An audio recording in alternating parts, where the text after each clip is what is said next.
Hello बच्चों, कक्षा 10 भौतिक विज्ञान में हम लोगों का जो लेसन चल रहा है वो लेंस के बारे में हम लोग पढ़ रहे हैं।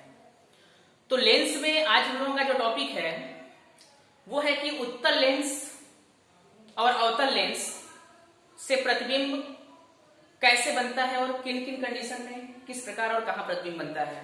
यानी जो टॉपिक का नाम है वो है उत्तल लेंस से प्रतिबिंब का बनना।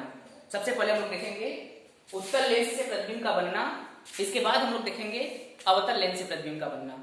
देखिए, उत्तल लेंस से प्रतिबिंब जो है हम लोग 6 कंडीशन में खींचते हैं। सबसे पहला कंडीशन आप देखिए पहले यहाँ इस उत्तल लेंस के सामने पहला कंडीशन है कि जब कोई वस्तु अनंत पर रखी हो।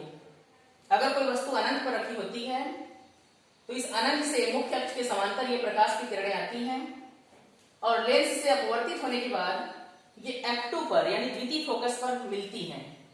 तो इस प्रकार इस अनंत पर स्थित वस्तु का जो प्रतिबिंब है वो F2 पर बनता है और एकदम छोटा बिंदु के आकार का बनता है, बहुत छोटा। और जो प्रतिबिंब बनता है वो प्रकृति उसका होता है वास्तविक, ये वास्तविक प्रतिबिंब बनता है। और जैसा कि आप जानते हैं कि वास्तविक प्रतिबिंब उल्टा होता है, तो ये प्रतिबिंब वास्तविक और उल्टा, यानी आपका जब वस्तु अनंत पर रखा हो तो उत्तल लेंस से उसकी प्रतिबिंब द्वितीय फोकस पर बनती है और वस्तु से बहुत छोटा बिंदु के आकार की बनती है, वास्तविक और उल्टा बनती है। अब उसके आगे वाले चित्र में देखिए, यहाँ पर अब हम लोग वस्तु जो अनंत पर रखे थे उसको थोड़ा सा आगे बढ़ाते हुए अनंत और 2F1 के बीच में रखेंगे। जब वस्तु को हम अनंत और 2F1 के बीच में रखेंगे तो पहले देखिए एक प्रकाश की किरण ये मुख्य अक्ष के समांतर ले जाते हैं और ये अपवर्तित होने के बाद आप जानते हैं F2 से होकर जाता है हमेशा। और दूसरी प्रकाश की किरण इस प्रकाशित केंद्र O से होकर जाती है और जो प्रकाश की किरण प्रकाशित केंद्र से जाती है वो बिना विचलित हुए सीधे निकल जाती है। तो ये दोनों प्रकाश की किरणें एक दूसरे को जहां काटती हैं वहां पर ये इस वस्तु का प्रतिबिंब बनता है। तो आप देख रहे हैं कि जब वस्तु हम अनंत और 2F1 के बीच में रखे हैं तो उसका प्रतिबिंब F2 और 2F2 के बीच में बना है और वस्तु से छोटा बना है और वास्तविक और उल्टा बना है। आगे देखिए तीसरे कंडीशन में हम इस वस्तु को थोड़ा लेंस के और पास ले जाएंगे और 2F1 पर रख देंगे, जैसा कि आप देख रहे हैं। अब वस्तु को जब हम 2F1 पर रखते हैं तो उस समय फिर वही प्रोसेस, पहली प्रकाश की किरण मुख्य अक्ष के समांतर जाती है और ये लेंस से अपवर्तित होने के बाद हमेशा F2 से जाती है। दूसरी प्रकाश की किरण वही प्रकाशित केंद्र से होकर जाएगी और ये बिना विचलित हुए सीधी रेखा में निकल जाएगी। फिर ये दोनों प्रकाश की किरणें एक दूसरे को जहां काटती हैं वहां पर इस वस्तु का प्रतिबिंब बनेगा। तो आप देख रहे हैं कि ये प्रकाश की किरणें 2F2 पर काट रही हैं, यानी इस वस्तु का प्रतिबिंब जब हम वस्तु को 2F1 पर रखे हैं तो उसका प्रतिबिंब बना है 2F2 पर। और इस कंडीशन में वस्तु की जो लंबाई होती है, यानी जितना बड़ा वस्तु होता है उतना ही बड़ा प्रतिबिंब बनता है, यानी प्रतिबिंब वस्तु के बराबर होता है और वास्तविक और उल्टा होता है। वास्तविक का मतलब आप समझ रहे हैं, जब प्रकाश की किरणें वास्तव में काटती है दूसरे को तो वहां पर बनने वाला प्रतिबिंब वास्तविक होता है और वास्तविक प्रतिबिंब हमेशा उल्टा होता है। ये रहा आपका तीसरा कंडीशन। अब चौथा कंडीशन देखिए, अब उस वस्तु को हम थोड़ा और लेंस के पास ले जाएंगे। अभी तक हम उसको 2F1 पर रखे थे, अब हम इसको 2F1 से थोड़ा आगे ले जाते हुए 2F1 और F1 के बीच में रख देंगे।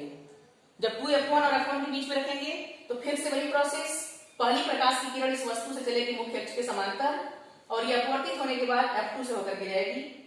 फिर दूसरी प्रकाश की किरण वही प्रकाशित केंद्र से होकर सीधे निकल जाएगी।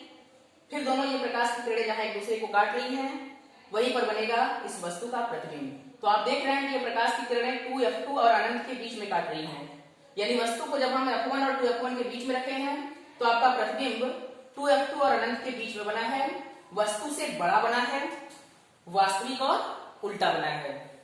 अब आगे ध्यान दीजिए, अब पांचवा कंडीशन है कि वस्तु को हम थोड़ा और आगे बढ़ाते हुए F1 पर रखेंगे। यहाँ F1 पर जब वस्तु को F1 पर रख देते हैं तो फिर से प्रकाश की किरण वस्तु से जो चल रही है ये मुख्य अक्ष के समांतर चलेगी पहली प्रकाश की किरण और ये लेंस से अपवर्तित होने के बाद F2 से चली जाएगी। फिर दूसरी प्रकाश की किरण वही प्रकाशित केंद्र से होकर सीधे निकल जाएगी। अब आप देख रहे हैं कि ये दोनों अपवर्तित किरणें एक दूसरे के समांतर हैं, यानी कि एक दूसरे से कहीं मिलेंगी नहीं। तो ऐसा मान लिया जाता है कि जो प्रतिबिंब बनेगा वो अनंत पर बनेगा। तो F1 पर रखी वस्तु का जो प्रतिबिंब है वो अनंत पर बनती है उत्तल लेंस से और बहुत बड़ा बनती है और वास्तविक और उल्टा बनती है। अब छठवां कंडीशन जो है सबसे लास्ट देखिए, इस वस्तु को हम और आगे बढ़ाएंगे, प्रकाशिक केंद्र और F1 के बीच में रख देंगे। यहां पर इसको प्रकाशिक केंद्र और F1 के बीच में रख देंगे। प्रोसेस देखिए, आप पहली प्रकाश की किरण इस मुख्य अक्ष के समांतर जाएगी और यह अपवर्तित होने के बाद F2 से चली जाएगी और दूसरी प्रकाश की किरण वही प्रकाशिक केंद्र से सीधे निकल जाएगी बिना अपवर्तित हुए। फिर आगे देखिए, ये दोनों अपवर्तित प्रकाश की किरणें आगे की ओर फैल रही हैं। फैल रही है इसका मतलब कि इनको अगर हम पीछे मिलाते हैं तो ये कहीं ना कहीं किसी बिंदु पर मिलेंगी।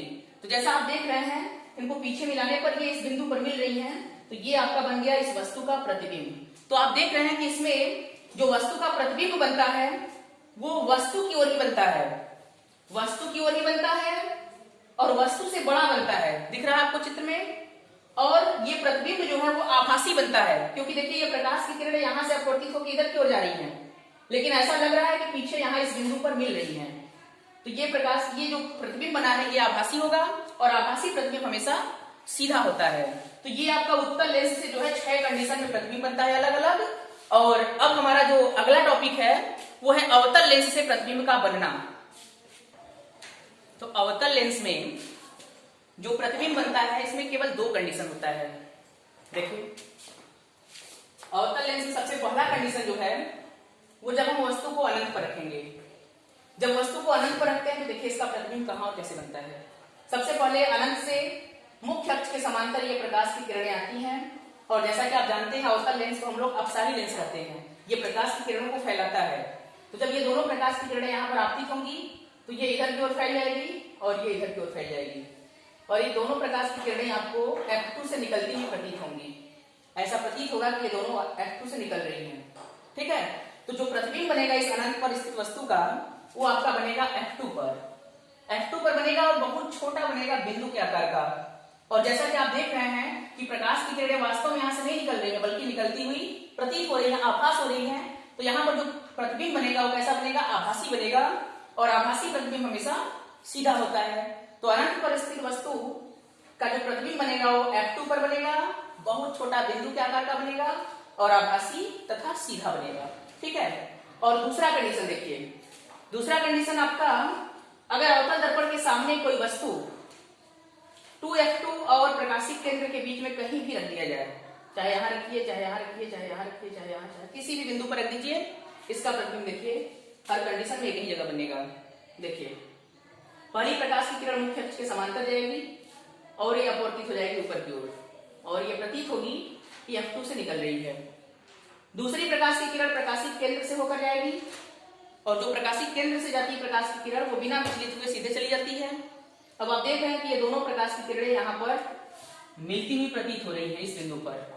तो जो आपका इस वस्तु का प्रतिबिंब बनेगा वो यहाँ ये बन जाएगा, यानी कि वस्तु का जो प्रतिबिंब है वो प्रकाशिक केंद्र और F2 के बीच में बनता है, वस्तु से छोटा बनता है, आभासी और सीधा बनता है।